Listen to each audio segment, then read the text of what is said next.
Episode of the Guys Hangout Show on Independence Television, reaching you live from the City of Bronze. Now, for starters, the Guys Hangout Show is one very unique show that gives men a voice in the society. You know, it's no news that a whole lot is expected of men in our society, and as such, we really can't afford, not to live up to expectation, because if we fail, then nobody is even going to give us a chance to explain. Just like Bonamba would say, you go explain tire. So you can't really, nobody will give you a chance to explain why you found what we teach on the Guys Hangout Show. My name is Harry Aigbo J, and it's my pleasure to be back here doing what I love to do best. Now, we have a very, very interesting topic before us tonight, and it's something that is really timely, and something that I believe a lot of guys have actually been pondering on, but they probably haven't just had the chance to, discuss it publicly. So here we are, talking about it on the Guys Hangout Show tonight. Now, to look at this issue with me, of course, that will be, okay, let me just go straight to the introductory part. Let me introduce my guests. He goes by the name of Michael Imagbejo. It's good to have you in the house, Michael. Thank you very much. It's a scintillating feeling to be here again. Absolutely. On time, Thank you very much for putting on this show.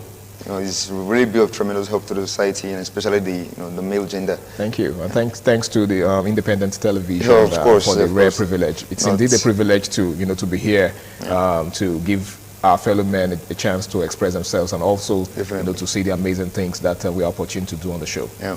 All right, so we have a very interesting topic tonight. Okay, it's something that has to do with the controversies surrounding the society's definition of a real man. Nowadays, it is not uncommon to hear people talk about a real man, especially the other gender. Okay, so the average woman has her own definition of a real man. Yeah. For example, it's quite common to hear people say, "Oh, a real man is a man who will never lift a finger on a woman. A real man is a man who is ready to pay a woman's bills without requiring anything in return." Right? A real man is a man who would tolerate all forms of abuse from a woman and not retaliate. A real man is a man who doesn't care what a woman does with her body or with her life, as long as she is in his life, so to speak. Yeah. Do you understand? So to society, a real man is someone who just tolerates all sorts of things, who's ready to swallow all sorts of things that society throws at him. So that's how society defines a real man. You are a man, Michael. So, do you agree with those definitions? All right, thank you very much. First of all, I think we should stop allowing people's definition to define the way we live our life. All right? Yeah, we should stop doing that. All right, so let's go like this. What is a real man in my own perspective? Because, like I said in one of our episodes, we all look but see differently. Yeah. All right, so a real man for me, I think, is a man that takes his own responsibility seriously. His own. You don't have not somebody else's responsibility. No. You don't have to do that. Just take your own responsibility seriously and do it to the fullest minimum. Let me put that in that way. And to the best of your ability. Of course, the best of your ability. Understand? So the real man should not be the one that pries into. He wants to be exhibitionistic. He wants to impress the woman. In fact, that makes you spurious. Okay. Yeah, it makes you look bogus. You get so a real man should chest his responsibility and do it the way it's supposed to be. Not supposed to shun or run away from things that he's supposed to do. Okay. You get now, for example, now some men believe that if other men might be saying that why is your wife dressing like this? Why is your wife doing like this? Now that man will start thinking. He will start thinking that you want to start transferring those thoughts on the wife, like, I want you to start dressing like this. That one is allowing the society to define his life. Okay. So a real man shouldn't he should listen to the society, but it's not everything that he should take. He should follow his heart and do the thing that is just and things that are right. Now you just said that it's what makes a real man is his ability to handle his own responsibility. Of course. Right? Now you will agree with me that some of these responsibilities are also from the woman and from other members of society, right? For example, men are expected to be able to provide for not just the women in their lives, but also the children, everyone, basically. So it is a man's responsibility to carry all of these things. Yeah. So do you think this also defines a real man, his ability to cater for the needs of everyone around him? Definitely. See, I think the man is the head of the family in all ways. His say should be final, but he should have a consensus, right? You have a tete-a-tete with the wife, but his say should be final, right? I think I saw a clip there about where some person were asking that, okay, a man bore a child on his back, you understand? Some person were like, this is not a real man. A real man will not do that. See, you're not helping your wife. You are carrying your child. That's what happened there. Okay. You're not helping your wife. You're carrying your child. So it's not you doing your wife a favor. You're not doing your wife a favor. It's your child. If your wife can't, you do it. It's not a big deal. So some person will like, I can't do this kind of thing in public. How will I bear my child on the back? See, you just do things that you believe will make the family comfortable. Okay. Financially, psychologically, in all the leads, in quote, as the linguists will say. Okay. You understand? So that real man concept, you should don't allow the society's pressure or the insight of the society to incite one or two things to the family. So a real man, for me, like I rightly said, he should be able to do things as he should do it. Understand? All right. Now let's take a look at societal demands and stereotypes. Yeah. The example you just gave of the man who strapped his baby in public, and of course had people talking about it, had people saying that a real man would not do a thing like that. Let's examine how society, tends to want to dictate for people how to live their lives. For example, most of these issues that I raised earlier about how society sees a real man, they are societal issues. For example, society believes that, a man should be able to protect his woman. Protect in the sense that if she's in danger, he has to put his own life in danger to protect her. Do you agree with that? All right. If I love something, I will do my level best to ensuring that I protect that thing. All right. So, your wife is your own, and you are your wife's. All right. Now, as a real man, let's not go, beyond what we're talking about, beyond the scope. As a real man, you're supposed to protect your wife because she's yours. She's not your immediate family. Are you supposed to put your life on the line to protect her? That's all right. I think that's the crux of the matter. Yes. All right. Okay. If it gets to that, some men will say they can die for their wives. You understand? If it gets to that, do you think that's a wise thing to do? Okay. Now, you see, that woman is a passage. She's the bearer of your fruits. All right. Okay. Let's do it like this. Everybody has their own opinion. Everybody have their own. The way the extreme, the way they love their own, the limits of the way they love their wife or something like that. Okay. Now, some men, I'll come to what I think. Some men want to do that, but they want to show to the society that they are actually the man, that they can, no matter what, even if the wife is at fault, they want to show to the society. They don't want to be exhibitionistic. You get? They want to show to the society that I'm a man, I can do this for my wife and this and that. You get? But for me, I think as a man, put your life on the line is too extreme. Okay. Yeah, it's too extreme. I think that because we're mature people, right? There should be a way to cope it getting to that point. That point. Okay. I think there should be a way, definitely. You get? As a man, you should be able to maneuver way to the positive side, and so put your life in the line is deleterious. That's just the painful truth. Okay. Now that's you sounded very I don't know, because you see a lot of men do not really understand how to strike a balance between being themselves and living through the lens of society. Like I said, society expects so many things from men. Okay, as a man, just like the example I just gave, you are supposed to be able to protect your wife, protect your woman, or even protect everyone around you. And then, when you are in danger, who comes for you? Who comes to defend you? Who comes to protect you?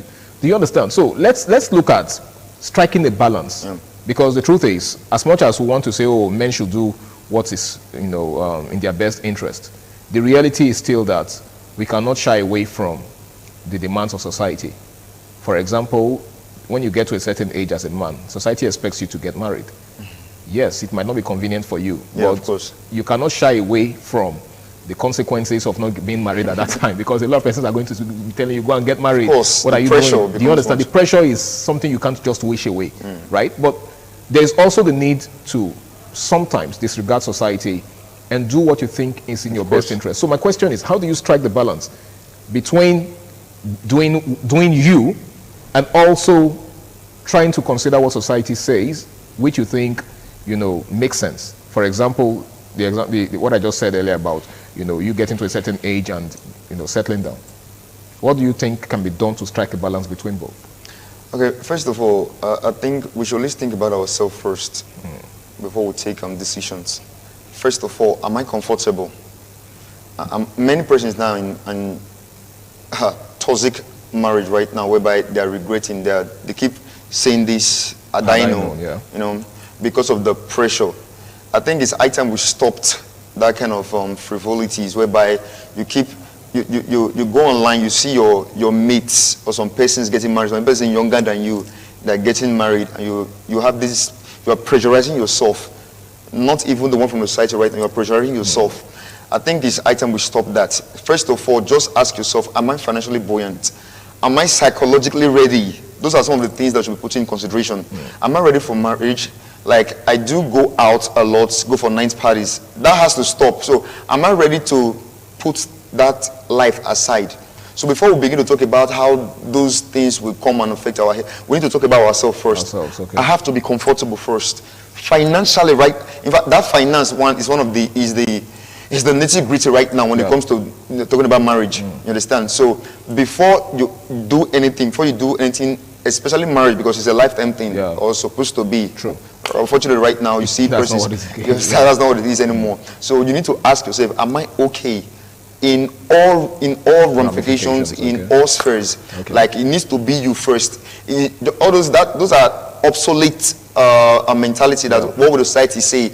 I'm almost 40. A fool at a person. What was that ism again? Yeah, of course. A fool at 40 is a fool forever. Enough of those things now. Okay. Some persons divorce 80 years. Some persons divorce the following week they get married. So there are no rules to these things. No hard and fast rules. No, you first before the other person. Okay. You get. So before you create room for other person's comfortability, you first of all need to be comfortable. All right, in case you're just joining us, it's still the Guys Hangout show on Independent Television, and tonight we're taking a look at the society's definition of a real man and our own definition of a real man. We are guys, right? So we should be able to define ourselves before allowing anybody else define us, because people, it doesn't make any sense letting people define you. No, of course. You must first define yourself, right? So it's very important that we give ourselves an identity. Now, another way that people define a real man is his ability to overlook the excesses of his woman, for instance. For example, some men are married to women who just want to do whatever they will.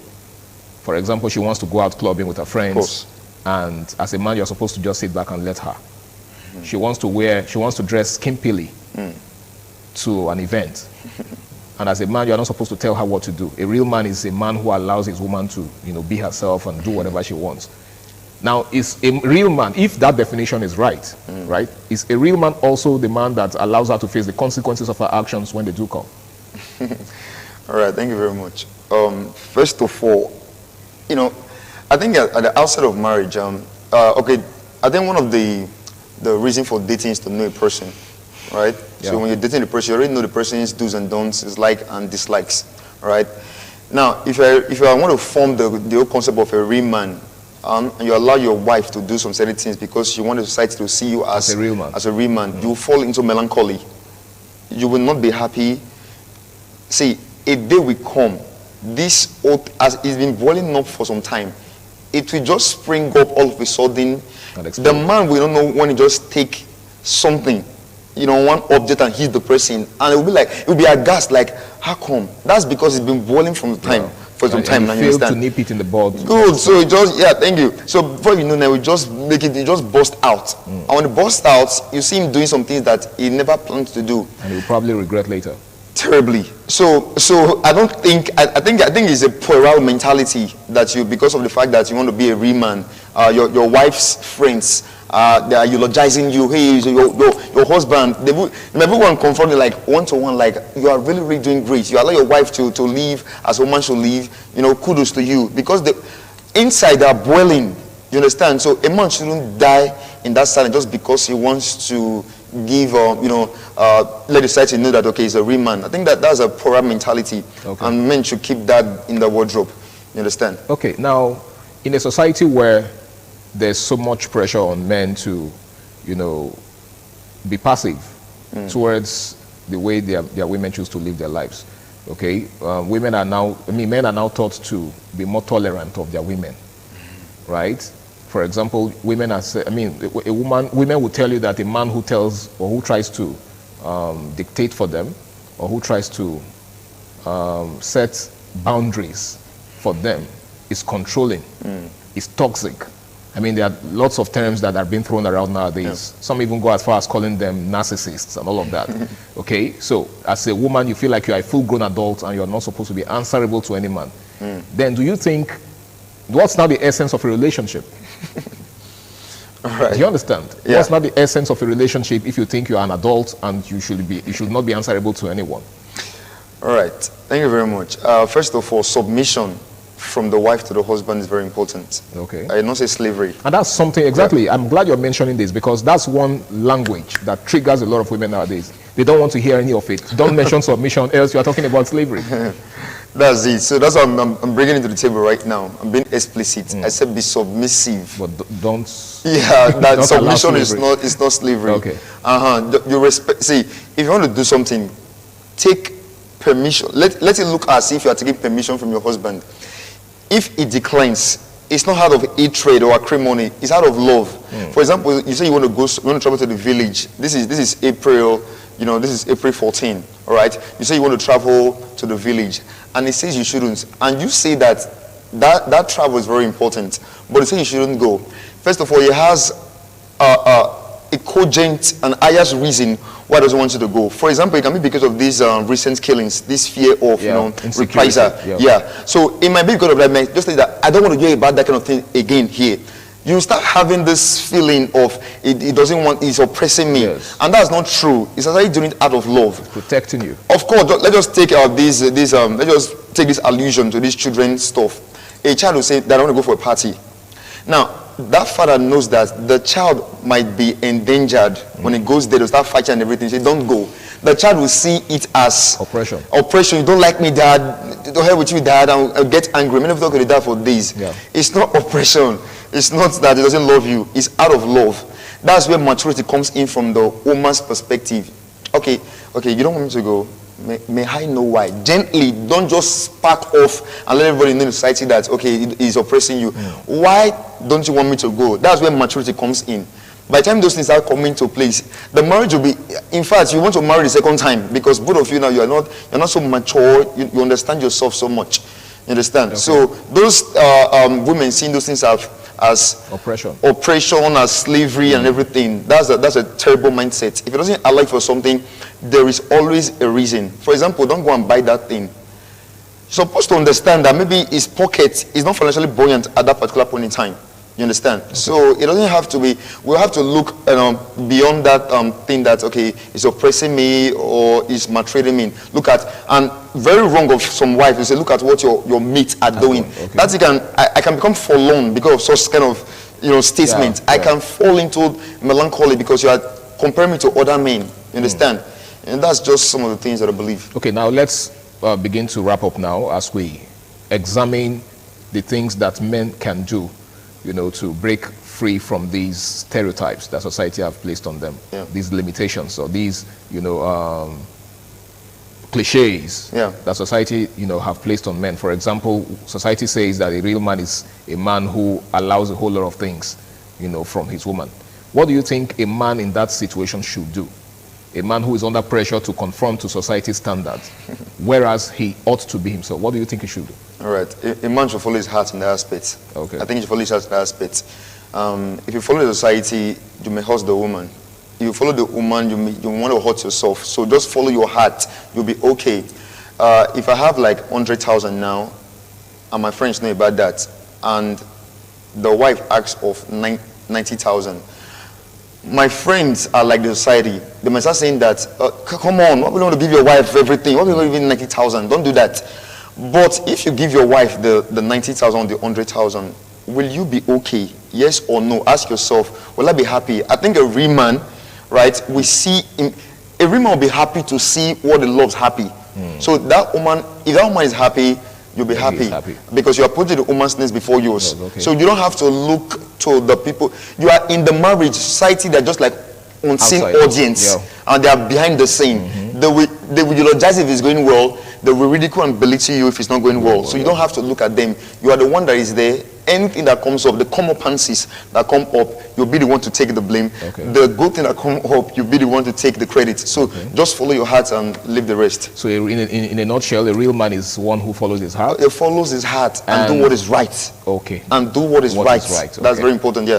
All right, thank you so much, Michael Imagbedion, for your very amazing contribution. You've said a whole lot, and I personally have learned a lot from this. And I'm sure, our viewers out there have picked a thing or two from what you've said so far. Thank you so much. Thank you very much. All right, it's been the Guys Hangout Show on Independent Television, and we've been taking a look at, the stereotype of a real man, the definition, society's definition of a real man, and what we as men consider to be a real man. It's been an amazing time on the show tonight. I want to hope that you've enjoyed the show just as much as I have. Now, in case you're out there and you're in this situation where you are forced to live by society's standard of a real man, whereas you should be living like, a man that you are. You should be living on your own terms. Never allow society pressure you into doing what you don't want to do or what is not in your best interest. So whatever you do, put your interest first. Put your interest into consideration. That way, you'll be able to do what is right, just like Michael has said. My name is Harry Aigbo J, and until I come your way again, same time, same station next week, do ensure you do the right thing, stay out of trouble, and enjoy the rest of your night. Bye for now.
ITV, certainly the best.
ITV.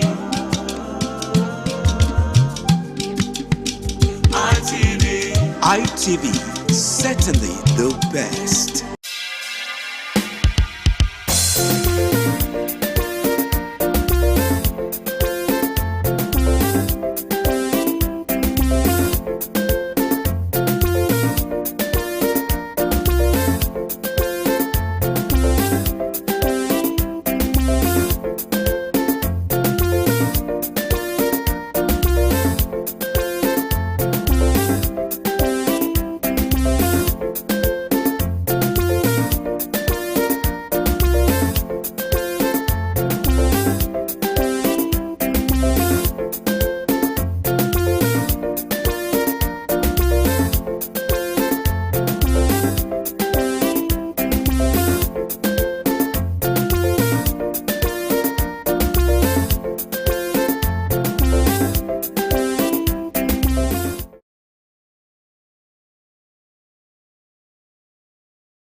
Welcome to Viewpoint on ITV. I am Caroline Okonji, and today let's talk about self-defense and the extent with which one can actually go to defend himself or herself, and also look at some laws that support self-defense, making reference to the case of a Nigerian farmer, Sunday Jackson, who overpowered and killed a Fulani herdsman in self-defense, and also he has been sentenced to death by hanging.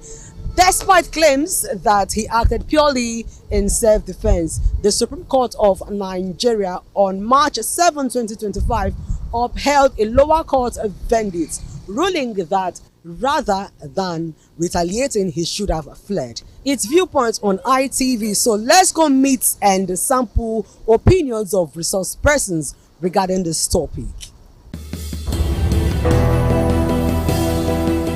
I don't think there is any extent that is too far when it comes to a life, an issue of life and death. It is the right of every individual to go any length to protect himself, his properties, and loved one. And that is why the 1999 Constitution has amended, instructed the government of the day that their primary responsibility is safety of the life and property of its citizens. Therefore, if you narrow it down to an individual, it will therefore tell you that his primary responsibility is to ensure that he defends himself, he protects himself and his property and loved ones from any attacks that may lead to life or a loss of life. And in the case of Sunday in question that was sentenced to death by the Supreme Court, I would say ordinarily it is regrettable, it is appalling, and it is very disappointing. The question I would have loved to ask, and I want to ask Nigeria, who were the prosecutors? Who prosecuted Sunday? Is it the Nigeria state that prosecuted Sunday, who defended himself in a situation where security agencies and the Nigerian system were unable to defend him? And I will also ask, what was the fact that were before the judges and the court? Was he established to the extent that those who wanted to sniff life out of Sunday were the killer herdsmen, or those facts were not available? Because they said the law is blind. Depends on the facts that were available before the judges. And who were the lawyers of Sunday? Was he appropriately represented and defended? And I want to say, in such manner, this matter have been visited with a series of public condemnation. The Supreme Court will not have the cause to revisit his decision, because he himself have the power to revisit his earlier decision, and it's not alien before the constitution. So in this case, I say it is sad and it is evil, because if this is sustained, we are indirectly giving the killer herdsmen the impetus, the encouragement to further attack innocent Nigerians and innocent farmers, because the law, it seems to defend their actions. Self-defense, one have to, even if you are not prepared, or you with the current situation in our country, let me just point down to our local government area where we are, of their notice, with the current situation of security threat and all, one have to be ready for anything. You self-defense for yourself, because one, the police cannot be everywhere, the security operatives cannot be everywhere, but that does not warrant we owning rifles, assorted rifles, which is not registered, which is not does not comply with the government regulations. But we should be prepared for defense, because we don't have much security personnel that will go around or be better for each and every citizen. But one should be ready to defend himself when you find crisis, or when you find something like that is going to endanger your life. So we should have that at the back of our mind. Well, that is APEP's court. They've delivered judgment, but on the other side, the court was wrong, because if that man was murdered with that he didn't defend himself, the story will not come up. It wouldn't get to even they will not, the people that killed him will not even be apprehended. But he defended himself on the cause of a security threat to his life. He defended himself in that extent. He killed, but I blame him for killing. If he has been able to maybe get one of them injured, apprehend them, hand them over to the security operative, would have been better. I think that is the angle where the Court of Appeal or Supreme Court gave their own verdict. But for me, I think everyone should be prepared for self-defense, because the current situation in the country does not warrant us to be relaxed or just play a hanky-panky game with your own life. I value my life, and I value the life of people around me. With the current situation of these headers, is getting alarming, and government cannot do it all alone. We should also be prepared, because somebody coming to kill you is prepared to do shit. So you should be prepared to defend yourself. So I see no evil act he committed, though the court gave verdict, but does not warrant to that level that he also should take life. Leaving the scene will not be the best option, because they were prepared for him. The attackers are prepared to eliminate this man. If he had fled, they will still get him, because they will definitely overpower him. Those ones are with dangerous arms, they are with all sorts of, but he made himself, he defended himself, and I think he's right, it's good. And I also want the government to bring out this policy of controlling our arms for those that fit to have arms. Each and everybody should be licensed and should be scrutinized before you have arms. In our society today, the headers are causing me. If you see, the total numbers of headers, crime being committed in Novia Northeast alone is on the high side. It's on the global page. So one should be prepared to defend himself. It's not when it happened they will start, had I known, had it been, we would have defended. A whole community was rendered homeless because of headers. It has happened years ago, and it's still happening. So our government, we self should be prepared to defend ourselves. That's my own opinion. The case of Sunday Jackson is a very, very sad one. One has tried to see if maybe it was being misrepresented or misreported, but as tried as much as one has, it seems to be that is what the Supreme Court said is what was reported. The man has been sentenced to death. Very unfortunate. The mere mention of the word that he was sentenced to death, convicted and sentenced to death, to me, it sets Nigeria back more than 50 years in our jurisprudence. The reason I say so is very clear. Section 33 of the Constitution of Nigeria, and the Constitution of Nigeria is the ground norm. Any law that is inconsistent with the Constitution, by that level of inconsistency, is null and void, invalid, and must be set aside. So if any law falls short of what the Constitution provides for, that law should go. Now, Section 33 of the Constitution says every person has a right to life, and no one shall be deprived intentionally of his life, save in execution of the sentence of a court in respect of a criminal offence of which he has been found guilty in Nigeria. Section 33(2), I think that is 33, yes, 33(1) I read now. 33(2) says a person shall not be regarded as having been deprived of his life in contravention of this section if he dies as a result of the use to such extent and in such circumstances as permissible under the law or as necessary. Then 2A says for the defense of any person from unlawful violence or for the defense of property. Now that is very clear. You have a right to defend your person. You have a right to defend your person. You have a right to defend any other person apart from yourself, any other person that is within your precinct of protection. You can defend yourself, you can defend your wife, your children, persons that are anybody who is in danger in your precinct, within your presence. You have a right to defend that person. You also have a right to defend your property. That being the case, if we are to interpret it as it states clearly there, you can defend yourself, defend the persons around you, and defend your property.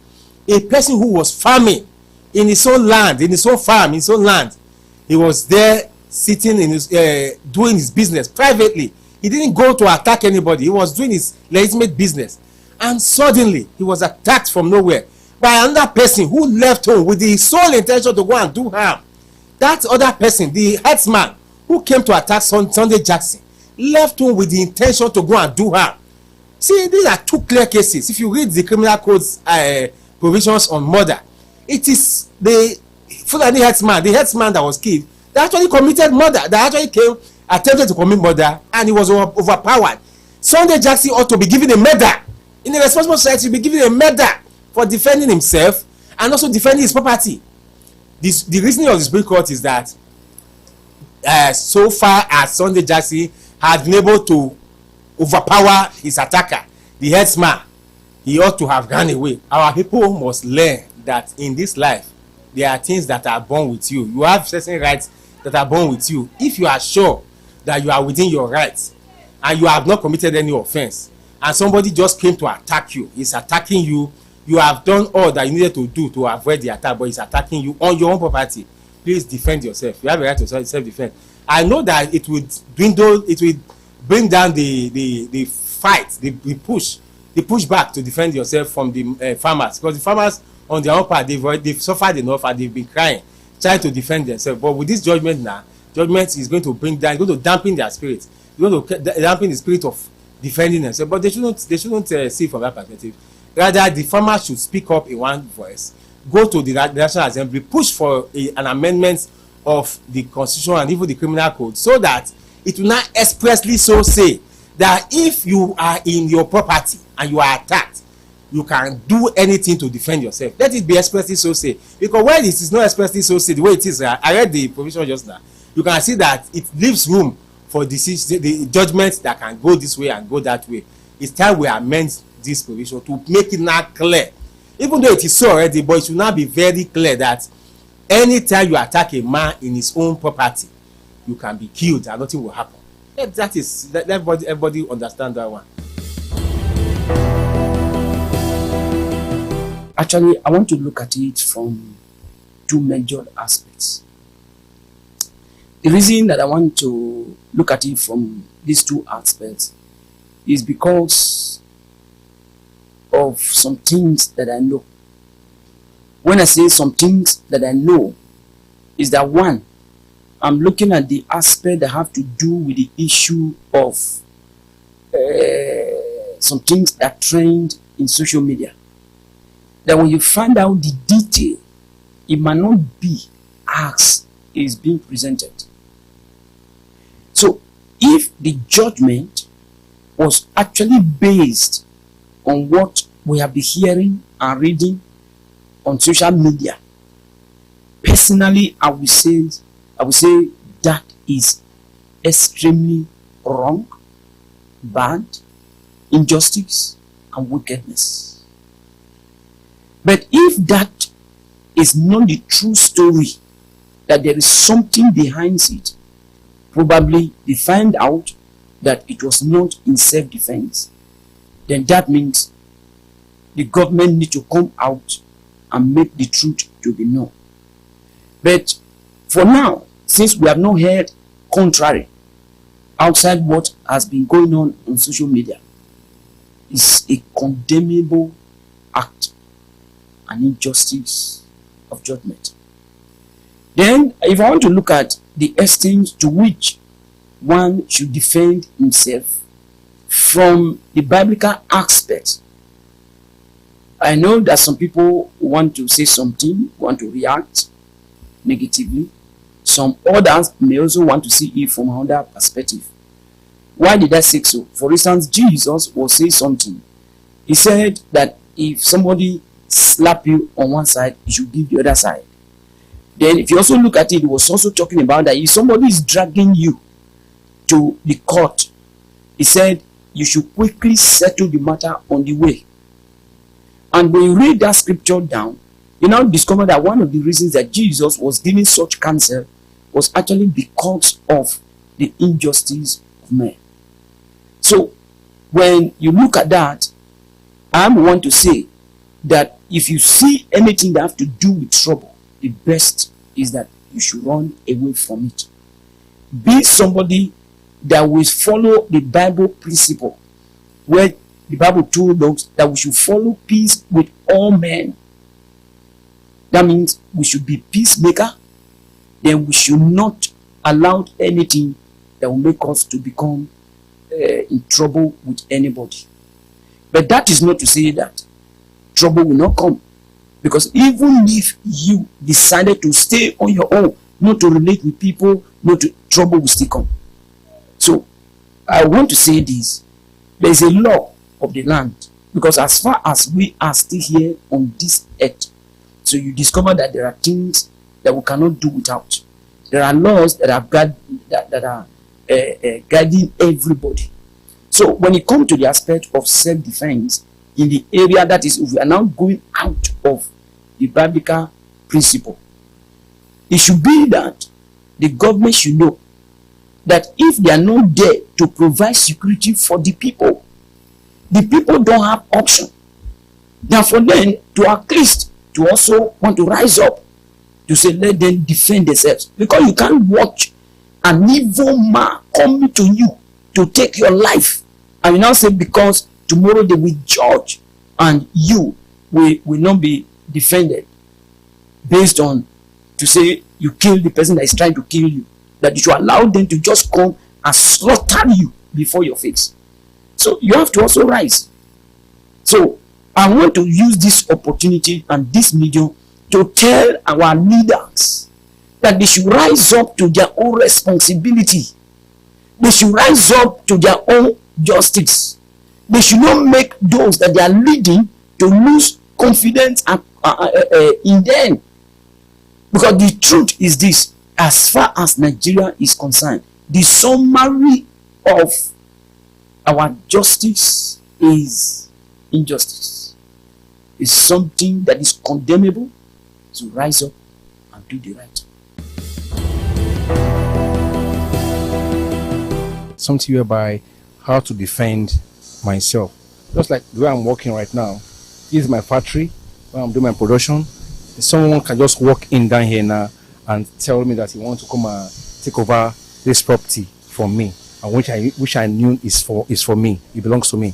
I will take it to the extreme length the way I could, because I have to defend the property for myself, because I will not want someone out there to come and defend it for me, because I own it. I know how I purchase it. And at the same time again, for someone else to just come in and badge on me to tell me that he owns this place, that he wants it for me, I will go to extra length to fight and defend myself. If I can defend myself and take a weapon from him, I will not hit him. I can only paralyze him. I won't kill him. I will paralyze him and I will call the police to pick him up. You know, in English, they have a word called defend. And for me, for somebody that I didn't know, to barge into my personal life, just for him to come and show me, even for any form of intimidation, to go as to something that will affect life, I can go as far as to defend myself. First of all, first defense for my own self, for him not to take my life. Understand? What about if I didn't defend myself and eventually he now succeeded to kill me, for example? I didn't defend myself. How will I learn to take God? And everybody must surely blame me. I must try all my best. But if it happens, something must kill a man one day. Understand? You first try. If it now happen mistakenly, the man now died. But in the law court, I don't know, that is for lawyer, I don't know whether if they have a way of they will not use because of, if they are finishing, that's why police need to be there. After finishing the investigation, they know whether if I'm really I'm guilty, I intentionally did it, you know, before they can take anything that they wishes them. Self-defense is provided for under the criminal code, which is applicable in the southern part of Nigeria, and as well as the penal code applicable to the northern part, which of course where Sunday Jackson incident took place. By virtue of section 286 of the criminal code, self-defense is not, to my own understanding, is not an absolute defense, because going by the provision of that section, it uses the word reasonable necessary force to repel or to retaliate, so to say, any attacker. And of course, we all know that what is reasonable and necessary at that particular point may not be to the ordinary reasoning of an ordinary man. And we are looking at the Supreme Court here. Their judgment, they have their own reasoning why they come to the conclusion that he should have fled why after disarming his attacker. But the question that is begging for an answer is this: when your life is at stake and someone has come to you to kill you and you are able to disarm him, I think in my own little legal knowledge, if you can disarm him and the weapon with which he attack you, you use it against him, I think that should be regarded as self-defense. But still, I think Supreme Court may have their own reasoning. They are the apex court, and they have their own reasoning why they come to that conclusion. Like I said earlier, self-defense is not an absolute defense in law. Because if you look at the defense of property, it's different from the defense of one's body. And in the defense of property, it will be said that until the attacker is within your premises, before you can actually say he has come to attack. Self-defense, to my own best understanding, is not an absolute defense in law. Going by that provision that you have to use reasonably necessary force. A semi-war between the Christian and the Muslims, and that's the gospel truth. If Jackson was one Alaji Usman Dafodo or one Malam so and so, they won't say this. They will tell you self-defense. Okay, you brought animals into somebody's farm to destroy crops, and the person was trying to, like, okay, please stop this, your cattle or animal, whatever, from destroying my crops.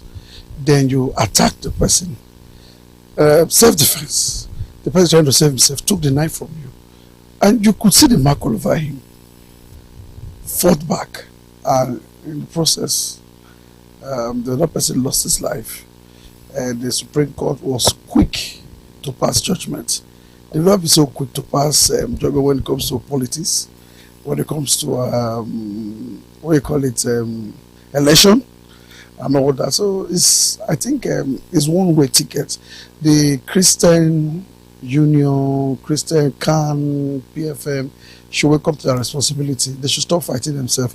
This is a clear motion for believers to think about. Stop fighting yourself and focus on better things.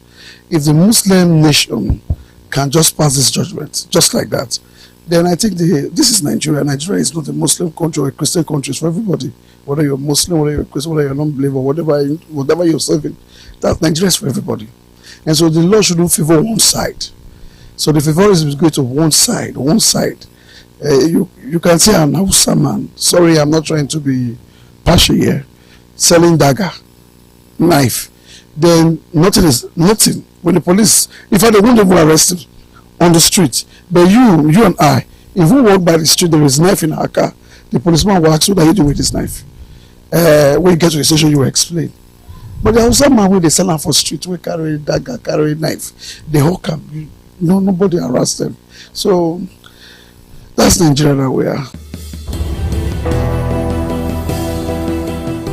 We're going to be wrapping it up on Viewpoint on ITV by letting you know that in any situation you find yourselves, and if you must defend yourself, you should be ready to do it in accordance with the law. Don't take laws into your hands, and don't do it in a way that you will end up in trouble. I am Caroline Okonji. Bye for now.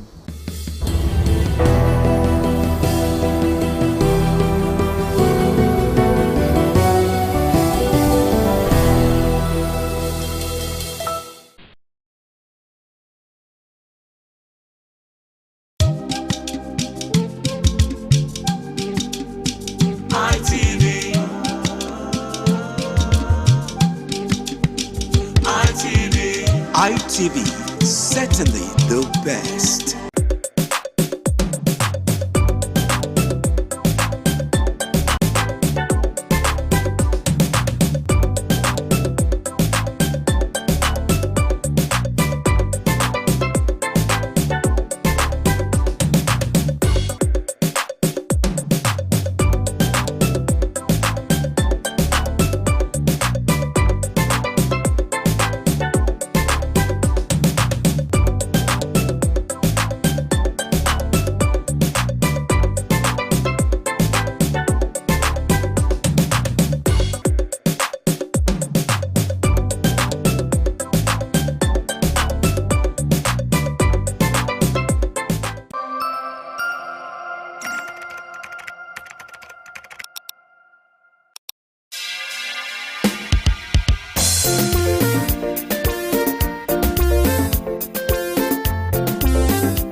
ITV, certainly the best.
10 years, Lisa TerKeurst lived under the harsh light of a very public struggle with her marriage. It took its toll on her physically, emotionally, and spiritually, and it shattered her trust. Lisa TerKeurst is well known as a transparent author with 7 New York Times best-selling books and a popular conference speaker. Trust is an issue she's written widely about as a common theme in many people's lives, including her own. Lisa, who is newly married to Chaz, uses her latest book, I Want to Trust You, But I Don't, to help readers grow in discernment, identify relational red flags, and rebuild hope.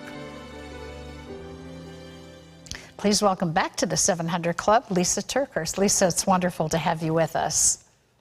Thank you so much, Terry. It's always a joy to get to be with you. Well, for years, you were deceived, gaslighted. There's no way you go through something like that without it having impact. What did that do to you emotionally and also physically? Well, it took quite a toll. You know, it wasn't just brokenness that was being done to me. It was happening inside of me. And you know, I think the thing that I had to keep holding on to was what I see today isn't going to be forever. But when you're in the midst of really awful relationship pain, especially when it's a relationship that you thought would be forever, doesn't have to be life ruining. Yeah. You stayed silent for a long time. Why? I think because I was afraid. I didn't want the weight of public opinion being invited into our very private pain. I wanted to give room for, you know, my husband at the time to be able to turn his life around, to be able to come back. I wanted restoration. I wanted our redemption story to be this beautiful coming back together story. That's what I desperately wanted. And so I kept quiet because I really wanted that story. And I also kept quiet because, Terry, I didn't know who was safe to tell and who wasn't. Yeah. And boy, that's the truth, isn't it? I experienced the same thing in my own life many years ago. You say there's a difference between blind trust and wise trust. Talk about that. Well, I think especially in the Christian community where we want to love unconditionally, we have to remember that we're not required to trust unconditionally. You know, trust needs to be earned. Trust is built time plus believable behavior.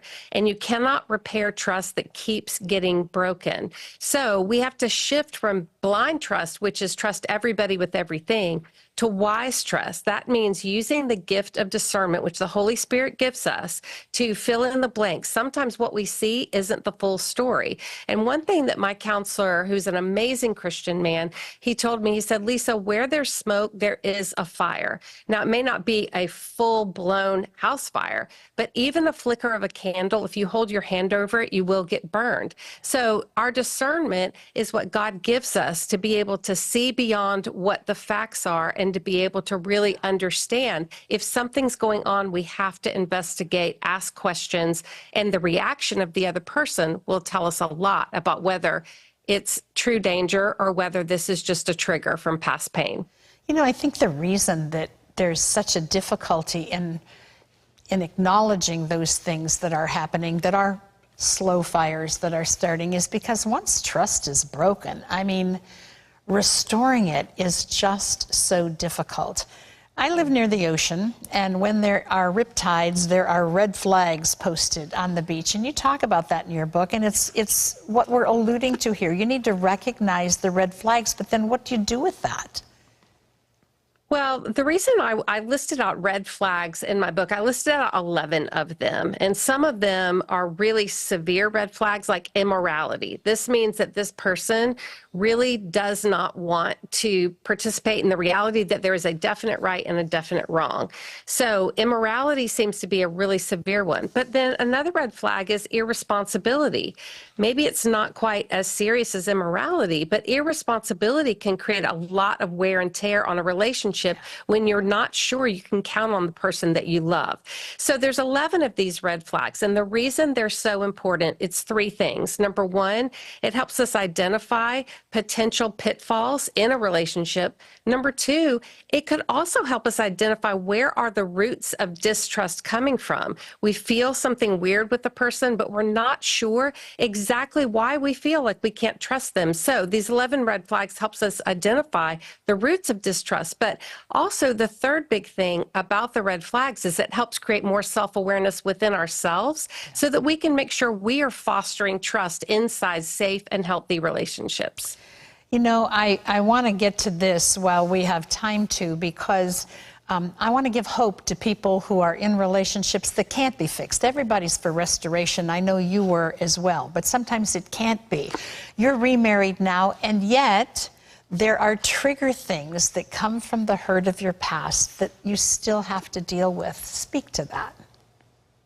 Yes, triggers are really hard because, and I alluded to it just a minute ago, sometimes when we get triggered in our pain, it feels like there's a present day threat, but sometimes when we have a lot of past trauma, it's hard to discern, is this just reminding me of something that happened in the past, creating fresh feelings right now, intense feelings, or am I really in danger? You know, our brain is wired for the confidence of knowing. Our brain is always scanning, trying to determine, are we safe? Are we okay? What do we need to do? And so what happens when a trigger hits us is we start to fear that we're not okay.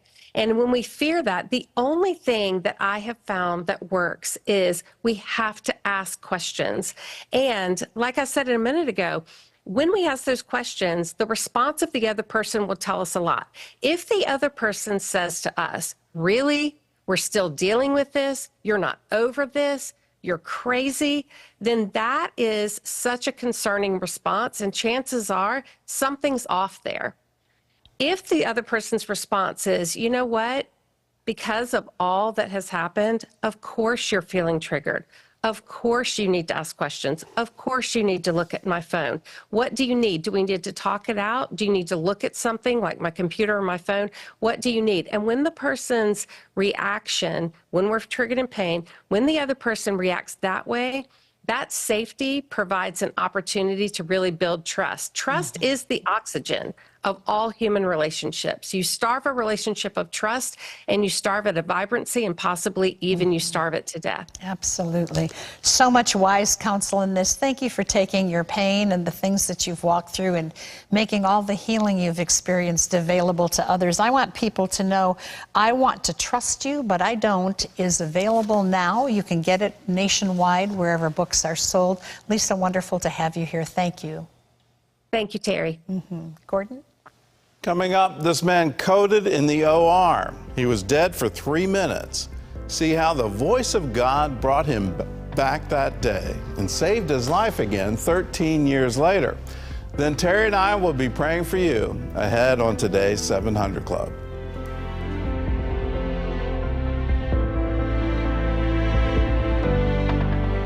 Discover CBN Family, your gateway to inspiration, faith, and encouragement you can count on. Tune in to your favorite CBN programs like the 700 Club and witness uplifting testimonies that will ignite your spirit. Experience the joy of each season with our fun and exciting seasonal content, perfect for the whole family. And don't forget Superbook. Let your kids embark on thrilling Bible adventures, sparking their faith with excitement. Stay informed and gain a Christian perspective on current events with CBN News. Join our live streaming events, connecting you to other believers, worship, and spiritual growth. Immerse yourself in captivating documentaries that will fuel your faith and deepen your understanding. Download the CBN Family app today and unlock a world of inspiration, faith-centered programs, and encouraging content. CBN Family, encouragement you can count on. Download the app or go to cbnfamily.com today.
you've got everything you thought would make you happy.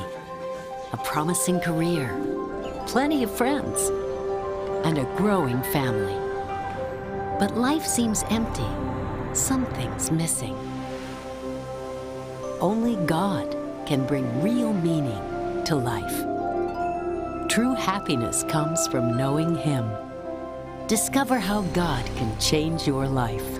Watch The 700 Club. A little girl living in Israel said, "Today, all we think about is fear and war." The brutal massacre on October 7th and the ongoing war have traumatized the nation. Yet thanks to you, hope, healing, and joy are coming to the children of Israel. When Israel came under attack on October 7, thousands of Israelis were forced to evacuate their homes. The war, the trauma, and the lack of routine affected everyone, especially the children who were displaced along with their families. What I felt until now was fear, because in Ashkelon, they wouldn't stop shooting. I felt very anxious, and I didn't know what to do. Today, all we think about is fear and war. Missiles non-stop. The attacks kept coming. We are quite used to these situations, but it is very difficult for the children. CBN Israel set out to relieve the trauma and stress for these families. With a mobile food truck that brought meals to displaced people, CBN Israel went throughout the country meeting evacuees where they were at with food and other essential items. We're thankful for all the help from CBN hosting us here. We can see their logo all around the hotel. To see them here now, it warms my heart that there are people who care for us, who think of ways to make it easier for us in this strange situation, in this dark situation. I really can't express how thankful I am. Words won't be enough for the amount of appreciation I have for your work. With your support, CBN Israel was also able to host families from war zones for fun festivals featuring Superbook at 30 locations across the country. The kids got to play on bouncy castles and enjoy carnival food. CBN Israel gave families vouchers for food and clothing. One of the best things to get out of trauma, to deal with the sadness, especially for kids, is physical activity and movement. It's not the phone screens that kids sit in front of all the time. It's jumping on trampolines, doing sports activities and other fun, active games. We took them out of their rooms so they could have a change of scenery, and it was a big success. The parents wouldn't stop thanking us. This wouldn't have been possible without CBN and Superbook. Thanks to you, hundreds of families were able to experience joy and happiness again after difficult months of trauma and their uncertain future. You brought us here. For all those who donated, we really don't know how to thank you. It is changing the lives of these children. I just want to thank everyone. Thank you so much for all your help and support. I love you. That love goes from Israel all the way to your home if you're a member of the 700 Club. A portion of every gift you give goes into the work of Operation Blessing. Another portion goes into the work of CBN International. And you become a part of everything we're doing around the world. If you're not a member, I invite you to join with us. All you have to do is call us. Say, I want to join the 700 Club. Well, up next, shocking words. You have liver cancer. But that was just the first health threat this bodybuilder faced. See how his life was spared not once, but twice. And Ben Gordon and I will be praying for you, so stay with us.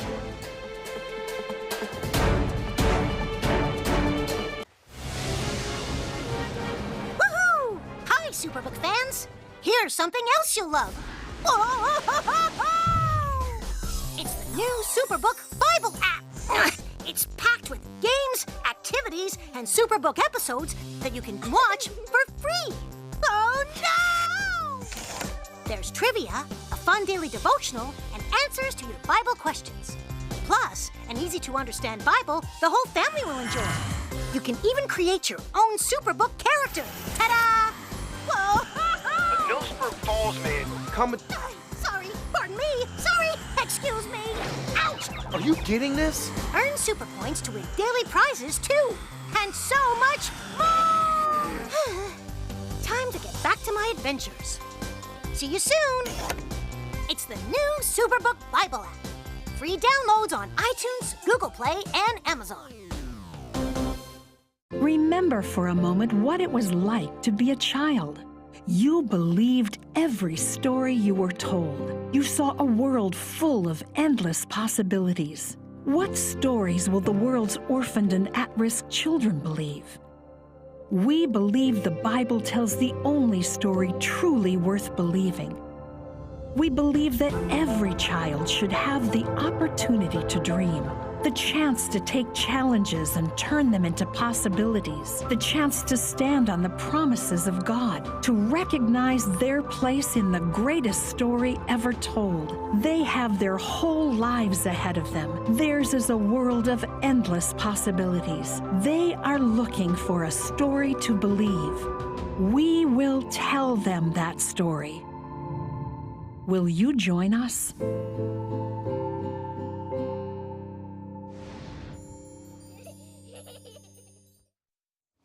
Philip's body was shutting down. He needed multiple organ transplants.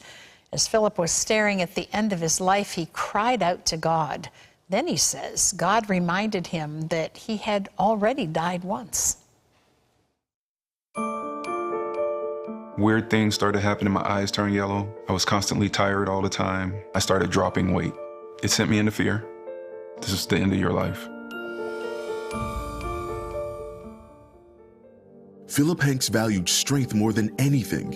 A bodybuilder since he was 13, his focus was always to get that much bigger, more cut. But at 34, years of excessive supplement use had damaged his liver, and a supposedly sterilized tattoo needle was the final straw. And when I went and seen the doctor, they ran blood work, and that re-sterilized needle had hepatitis C in it. You have liver cancer, and you're gonna need a liver transplant. It shocked me. I've never even had a broken bone, let alone any kind of surgery or anything else. The next thought I had was, you don't want to drag someone through all of that medical stuff. So I began trying to break off the relationship with my then girlfriend. I loved him. It was never a question as far as I was concerned that I wasn't going to be there for the storm. Whenever there is something that's happening to me, I always call on Jesus. So I just kind of held on to that and asked for God to heal him and cover him. And that's when I decided this is the woman I have to marry. Philip and Tiva exchanged vows shortly after, and from then on were joined in prayer. A few months later, they got the call. A liver was ready. As he was put under for the surgery, Philip had one more word with God. Okay, God, if this goes wrong, I want to come to you. Due to complications, Philip flatlined on the operating table. I was part of light, the brightest light you could possibly imagine. I remember being filled with overwhelming love, peace, joy, excitement. I would think I was in the outer realms of heaven. And I heard audibly, it's not your time. You have to go back. You're going to be okay. It took 3.5 minutes to resuscitate him. After 2 follow-up surgeries and a painful recovery, the transplant was deemed a success. He went on to live normally for nearly 13 years, until one day he felt a shooting pain while playing basketball. Doctors discovered that Philip's transplanted liver was failing, requiring another transplant and also a new kidney. He was then sent to a specialist in multi-organ transplants at Indiana University Health, Dr. Richard Mangus. The news he had for Philip was disheartening. We're gonna have to remove your liver, kidney, pancreas, upper and lower intestines, and your stomach, and we're gonna have to replace them. He didn't know if it was going to work, and then I said, well, do you have a restroom? And I'm crying, and I'm blubbering, and I'm down on my hands and knees. And I remember looking up, and I was kind of yelling at God, and I was like, so this is it? This is how I go out? And then I was reminded, you died for 3.5 minutes. I've been with you all this time, why would I leave you now? And then that calm that I felt when I was in the hospital room and what I felt when I was in the light, it came back over me. And I was like, okay, all right. I was very upfront with him and told him I didn't want to do the transplant. Well, in the end, Philip changed my mind. Some people get so sick and in their mind and in their attitude, they're defeated. And Philip wasn't like that. He felt like that we could do this. And I think that gives some small bit of confidence to the surgeon, like, I can work with this person. Once a donor was eventually found, Tiva rallied family and friends to lift Philip up in prayer. Dr. Mangus performed 2 extensive surgeries, transplanting the 5 organs over the course of 2 days. The results were astounding. You know, I tell patients you're going to be in the hospital at least a month. Oftentimes, most of that is in the ICU. And Philip, within days, he was up and around and starting to walk. I think it's remarkable. It was amazing. It was amazing. Philip is here because prayer moves mountains. Philip rejoined his family and has since felt healthier and happier than ever before. He began working with the Illinois Secretary of State to promote organ donation. He speaks at events and high schools, telling everyone he can how God and the power of prayer saved his life. Dr. Mangus agrees. It's inspiring to see someone like him. I think faith can have a very large part in making it through any kind of a health issue. Everything that we do came from God. My patients tell me often that everyone's praying for them, they're praying for me, and I say, thank you very much. I will take all the help that I can get because I need it. I can't put into words how grateful I am for the donation. God is real, heaven is real, and prayer works. I cannot count on one hand how many times God has blessed me over and over and over again. And I'm nobody special. If you call on him, he will come. I hope Philip's story encourages you today before we pray. I don't know anybody who's had 5 organ transplants. Do you? I didn't even know that was possible. I didn't know it was even possible. And to have the doctor say, I don't want to do this. Yeah. Because I don't know if you're going to survive. And then you have a 2-day procedure. Yeah. And today, alive and well and telling all of us what God did for him. Wow. This is Leah, who's also telling us what God did for her. She says, my right foot slipped to the far right, twisting my knee very badly. For over a year, I suffered a great deal with my knee hurting. No matter what I did, the least movement would set the pain off. One day, I was watching the 700 Club when Gordon said to put your hand on the area that needed prayer. So I put my right hand on my knee, bowed my head, and prayed with Gordon. Afterwards, I noticed that my knee was not hurting. I stood up and walked around my home. There was absolutely no pain whatsoever in my knee, even if I squatted. No pain where there had been so much pain for a year and a half. I was healed. I haven't had so much as a whimper from my knee since then. I love that. Thank you, Lord. All right, here's one, Tessa, by email. My husband had COVID back in the summer. After coming out of the hospital, he had a kidney transplant. And then both Terry and I had these words. Terry said, someone has something in their throat. God is healing that now. And then I said, you have something in your chest, and God is healing you now. Well, my husband was healed of COVID, didn't need any more treatment. Hallelujah. If you're coming out of the hospital after a kidney transplant, that is a miracle. God wants to do miracles, and sometimes he uses doctors to do that. I know many in the medical profession. We can do what we know from medical knowledge, but the body is an amazing thing. It's an amazing creation, and how all of that comes together and healing results, sometimes we can't explain it. I've seen healings where doctors weren't involved at all, and miracles happen right before my eyes. Limbs straightened that were crooked. You can't explain these things. But here's what I can explain. There's a God who loves you, who wants to heal you, who has told you, here's how you're supposed to pray. That God's will would be done on earth as it is in heaven. In heaven, does anybody need a transplant? In heaven, does anybody have COVID? In heaven, does anybody have cancer? Is there anyone lame? Is there anyone blind? Is there anyone deaf? The answer, no. That's God's will. So let's pray and ask his will be done in you right now. Lord God Almighty, we come together and we agree. And in an act of faith, we lay hands on that area of the body that needs healing. We come together in agreement over it right now, and we say over it out loud, be healed in Jesus' name. May the dominion, may the kingdom, may the will of God come to my body now. May all disease, all infirmity, all pain leave me now, for the kingdom of God has come to me. The miracles of God are happening in my body right now. I receive it in Jesus' name. Terry, God's given you something. There's someone, you had a deviated septum and you had surgery on it, and it's, I don't know if it's infection, but it's not right after the surgery. God's healing that for you right now. Just put your hands on your face. You're going to feel a warmth come into that whole area, and it's being totally set free by the Lord. There's a woman named Teresa. You have deep chest congestion, and it's caused difficulty in breathing. God's healing you. He's cleansing out all your lungs, in both lungs. In the name of Jesus, be healed. May all of that leave your body now. No infection, no more pneumonia, no more RSV. In the name of Jesus, be healed and be set free. There's someone else, you were especially touched by Lisa Turkhurst today, and God is just healing that leftover traumatic, just residual from a lack of trust in a past relationship. Receive that today. Be healed. Amen and amen. Here's a word from Matthew. Ask and it will be given to you. Seek and you will find. Knock and it will be open to you. God bless.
ITV, certainly the best.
Nigeria faces a severe housing crisis marked by significant deficit and high costs, particularly for low and middle income earners. The housing deficit is estimated to be at least 20 million units, with an additional 5.5 million people needing housing each year, requiring at least 550,000 new houses annually. This deficit is compounded by high housing prices and rents, which have increased faster than general general inflation, making it difficult for many Nigerians to afford adequate housing. Nigerians' housing deficit is substantial, with estimates ranging from 20 to 28 million units, according to a real estate expert estimate. How housing prices and rent, especially for low and middle income individuals, are major barriers to accessing adequate housing.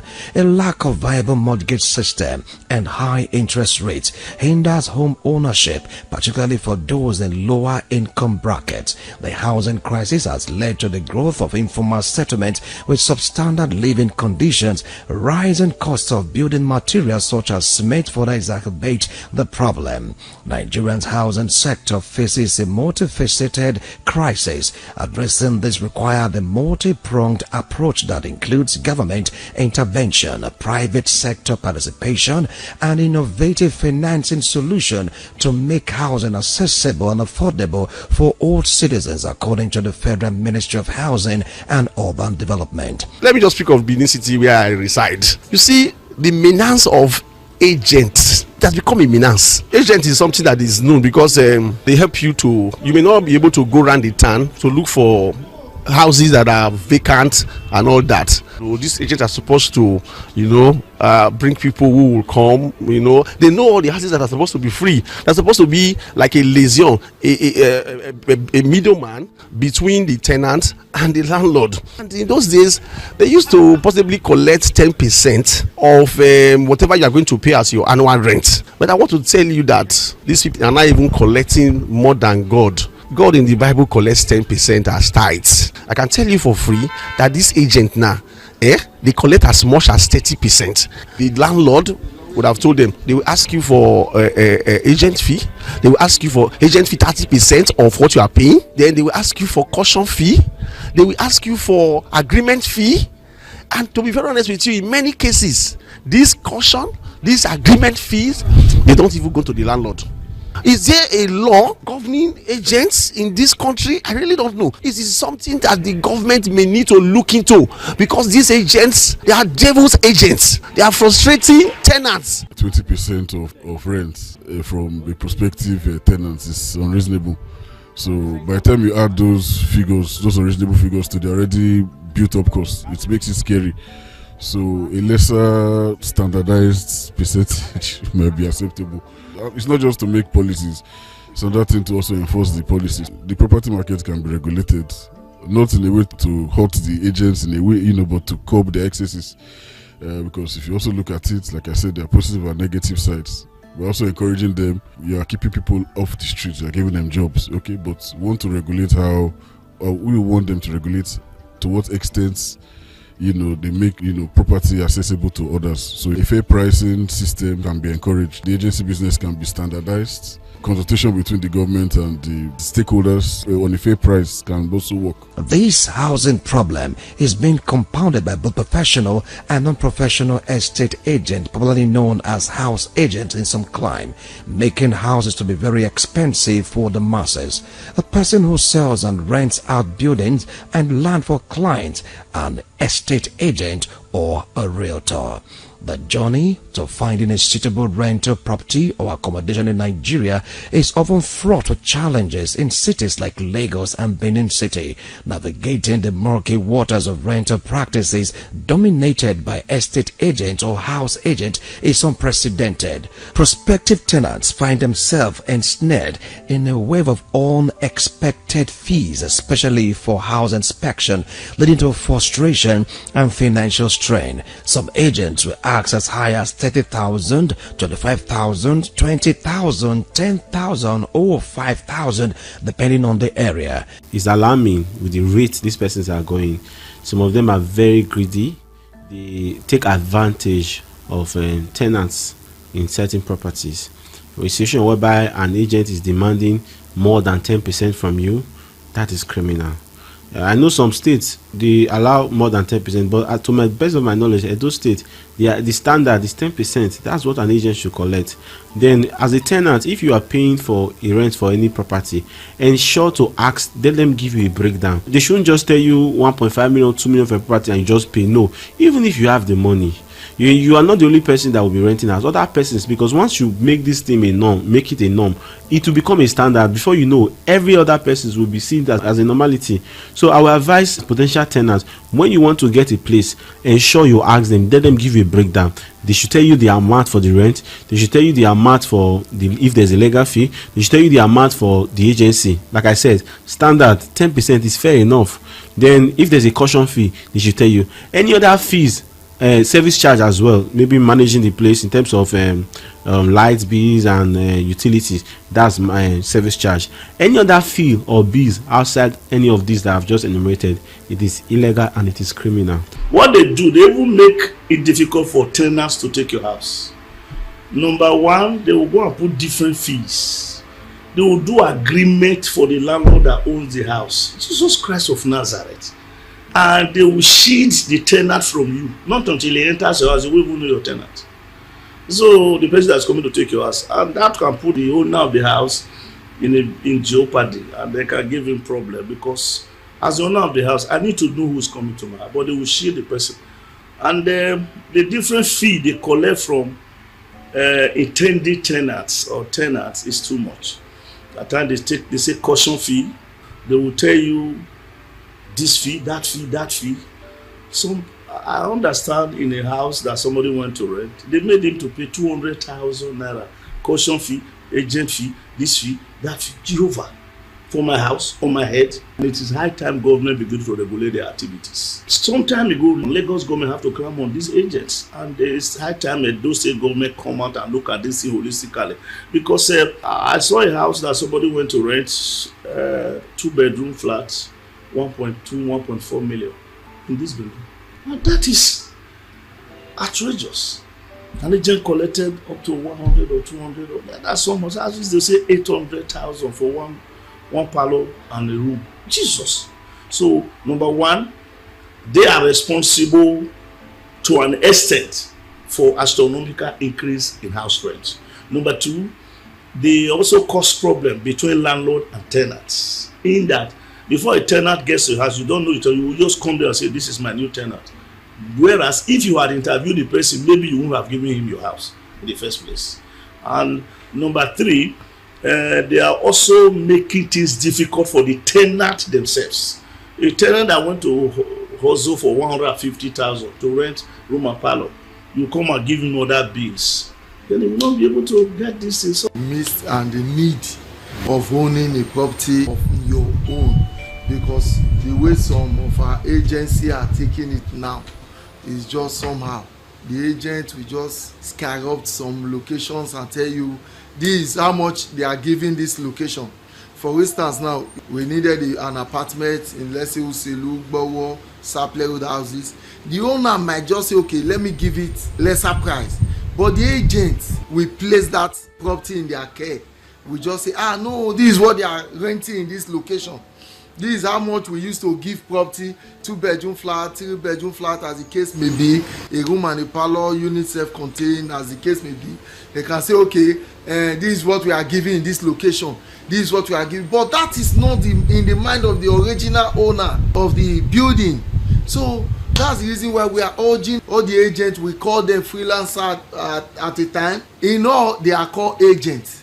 Those agents, please, just take it easy with our citizens of the Federal Republic of Nigeria, because most of us, it's not that easy to just school out the money. You hear some persons will just say, okay, this house per annual is 600k, as the case may be. It will just say, okay, now agency is 450,000. It's not encouraging. It's scaring people away out of the city of Benin. So we are using this medium to encourage our agents to make sure, please and please, take it easy with our people in the city of Benin. They are supposed to be regulated by the state or the federal government of Nigeria. There should be a punishment, but not now, because there is no law guiding them. It is when the Edo State government now decide, or the House of Assembly now decide to say, okay, let us look for a way to fix it. Then they cannot say, okay, now we are going to pass a law. If there is no law, there will be no offender. So that's the reason why, not until we have a law that is guiding this set of people, this set of persons, this body, then there can never be an offender. Searching for a home in Nigeria has become a frustrating ordeal as many prospective tenants face an uncertainty reality. Estate or house agents demanding hefty fees for limited property viewing, while leading clients to properties are often failed to match that requirement. This exploitative practice, as investigation revealed, doesn't just drain finances but leaves tenants feeling trapped and misled. As the housing crisis deepens, the integrity of Nigeria's real estate market seems to be teetering on shaky grounds. We have some issues with them. Some of them, they jack up the rent for certain houses beyond even what is prevailing in that area, because each area has its own rental value. But they jack up the prices, and there are two things about this. It makes it impossible for people who would have afforded the house normally not to get a house. And then secondly, the landlord is deprived of rent for the period he's waiting for somebody to take up the house, not at his price, but at the agent's price. And some of these agents, they are not appointed as agents by certain landlords. They just go to a house that is empty. They just take the picture and they put it on their platform, and then they advertise it as a house. And then some, they collect rents, and then they start looking for a house for the intending customer. So while they are running around, that intending customer is in pain. So these are some of the unwholesome practices of some of the agents. And some even collect money, and at the end of the day, they don't give the customer a house, and they cannot even refund the money. And sometimes you take them to the police station and they start refunding the money in bits and pieces instead of the lump sum that was given to them. I think the activity should be regulated, honestly. And some of them do the work of agents, they do the work of barristers or solicitors who are supposed to write agreements. Some of them write agreements, and some of them steal the stamp of the lawyer, and they are fixing there and just put a new signature. We have had many of these issues, and I hope that the government and even the professional body of estate valuers and agents will look into this issue. There's a lot of deficiency in the areas of housing in Edo State. Why do I say that? Is that the cost of housing is being affected because of the demand. You can see in some areas, the very moment construction is being done in any building, before that building is completed, some persons have already made payment for that building.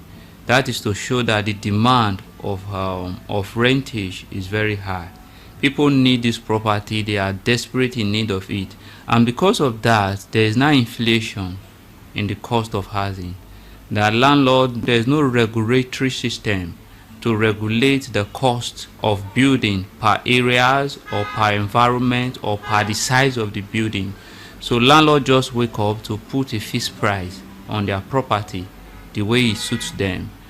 Just because maybe the next street there's a certain price the landlord are charging, so they now build their home, they will just give it price higher than the other one, because the number of persons that is asking for the property during the construction is high.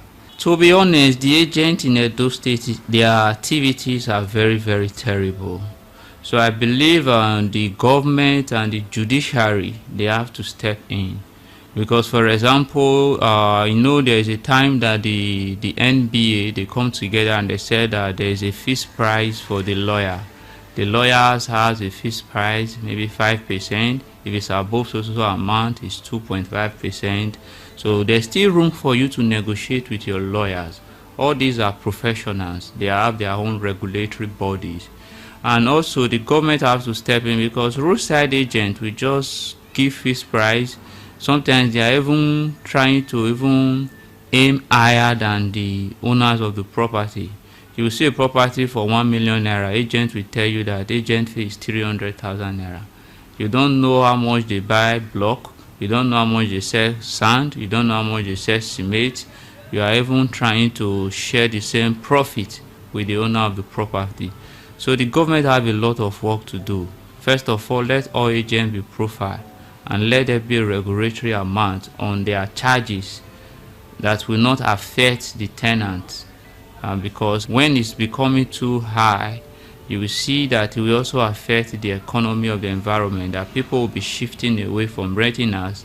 We don't want situation of what we are experiencing in some states like Lagos, where people are not staying under the bridge. The cost of renting a 2-bedroom flat is 400,000, but you see some persons who happen to be agents telling you to pay 700,000. That is to say, they are collecting extra 300,000, and you ask them what are they doing, just because they know the owner of the house. It is that time the government and the collective effort of landlord will bring together to make sure that this problem is salvaged. You'll be so surprised that in the first 1 year you are going to pay 700,000 for 3-bedroom flat. They will tell you subsequently you are going to pay 400,000 or maybe 500,000. What are you giving the 200 or 300,000 to one man sitting on his own?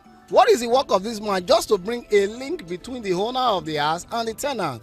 To me, it's outrageous. We are having this problem, and the painful thing is there is nothing like soon they will understand that they are evil.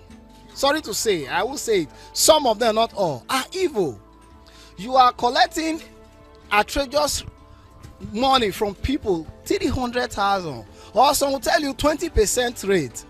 If I am to rent a house for 1 million, 20% will be 200,000. Waiting the happen. In a nation where access to comfortable and secure housing is a fundamental need, a disturbing trend has emerged. Estate agent or house agent exploiting the desperation of prospective tenants to maximize profit. Many house hunters desperate to secure a suitable home pour time and money into multiple inspections only to be shown properties that fall far short of expectations, whether due to poor location, subpar amenities, or prices widely exceeding their budgets. This troubling pattern has drained and has tainted what should be a straightforward house hunting experience, turning it into a frustrating cycle of financial strain and unmet promises. Some agent will promise you won't pay until they secure an apartment for you. It's a lie. Once they collect your money and send you listing you can't even consider, then they disappear once you reject a few options. The financial bleeding doesn't stop these housing agents into collecting commission on every rent paid, further compounding the financial burden of prospective tenants.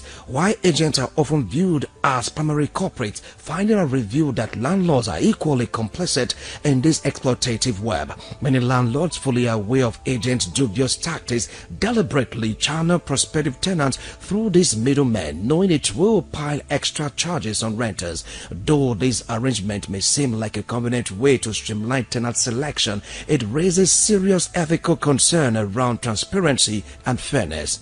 By relying on agents who extract inspection fees without proper accountability, landlords indirectly fuel a system where tenants are financially drained and disillusioned even before securing a home.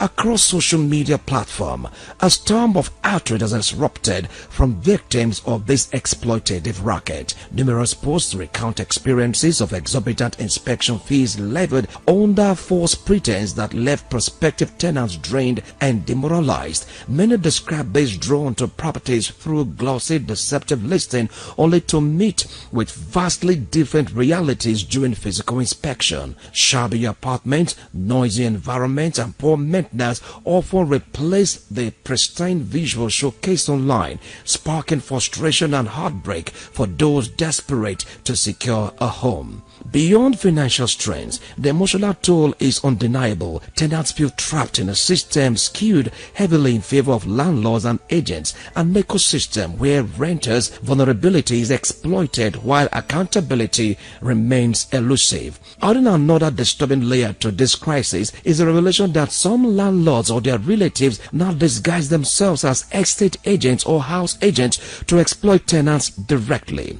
This deception strategy bypasses professional intermediaries, allowing landlords to pocket inspection fees while maintaining a false image of legitimacy. Another deceptive tactic haunting the rental space involve fake house agents who lure desperate tenants with suspiciously low inspection fees. Operating with a legitimate listing, these scammers flood social media with eye-catching property art, targeting vulnerable renters searching for affordable homes. Once a tenant shows interest, they demand varying fees for property inspections, often without having any real properties available. Some victims report being taken to random buildings with no rental vacancies or properties in their conditions unfit for living. These con artists thrive in a dangerously unregulated market where anyone can pose as a real estate professional without credentials. The allure of quick, easy profit often overshadows the lasting damage inflicted on already struggling families in need of homes.